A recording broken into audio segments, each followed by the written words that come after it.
Masaganang buhay at magandang araw po sa inyo lahat. 4 days po mula nung sila ay direct sowing po. No? Ma-sow natin dito sa ating cups. Makikita po nyo, tubo na po lahat. Ito ay 550 heads po, courtesy of Sir Fernando Algozo ng Alpreas Hydroponics and Garden. No?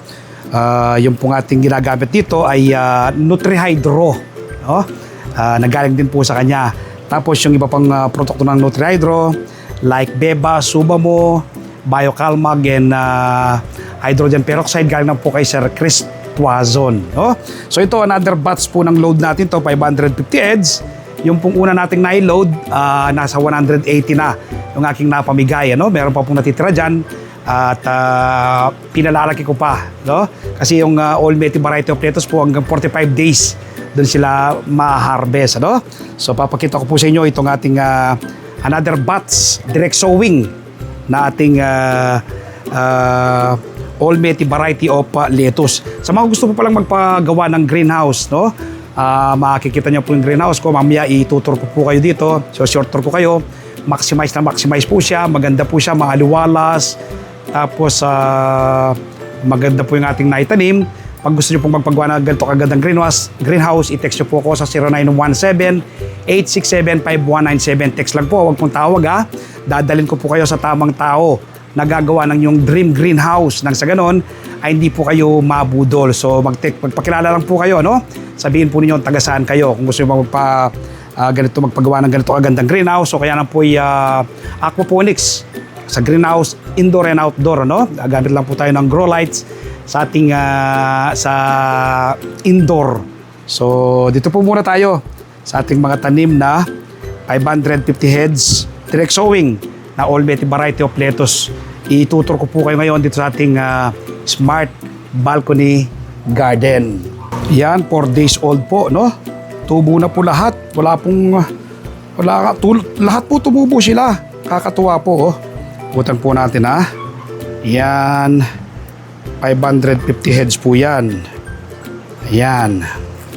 Ito yung mga nasa styro box natin. Yan, ito naman po ay Kratky method naman po ito. Kratky, at ito po natin Kratky, ano? Yan at po natin. Yan. Ayan, oh, ganda po ng kanyang mga ugat, no? Yan, kulay puti po yung mga ugat. Tapos dito po, NFT naman po dito. Yan, NFT. So, marami na po na ibawas, nasa 180 na, no? Napamigay po natin, makikita po ninyo, bawas na siya, no? Bawas na. Tapos dito po, di ba, una ko pong mga sino-show sa inyo to, di ba? Napakita ko sa inyo, yan, puno lahat po yan. So, ngayon po, meron na po sila meron na po silang panibagong kapalit sa gilid. Yan, no? Di ba? So, kasi 180 na nga po yung natanggal dyan. Pero din sa kabilang side na to, wala pa pong natatanggal dyan. 5 layer po yan, no? Wala pa pong natatanggal dyan. Yan. Ikutan pa po natin.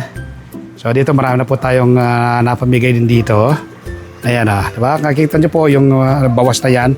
Napamigay na po natin yan. Ikot pa tayo dito sa kabilang side.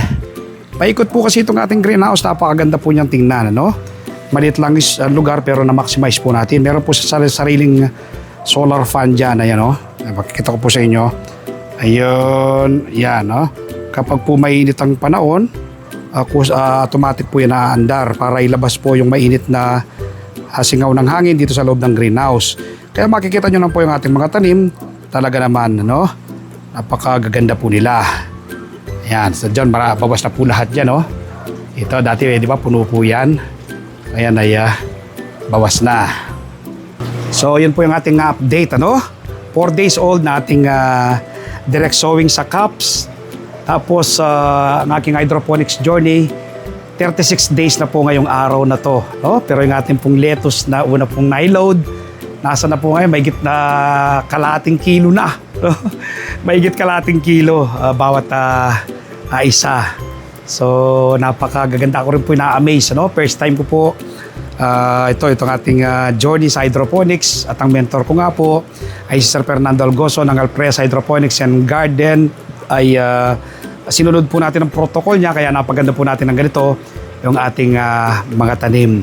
Palagi ko pong sinasabi, food security starts at home. Nagawa ko po yung ganitong pagtatanim.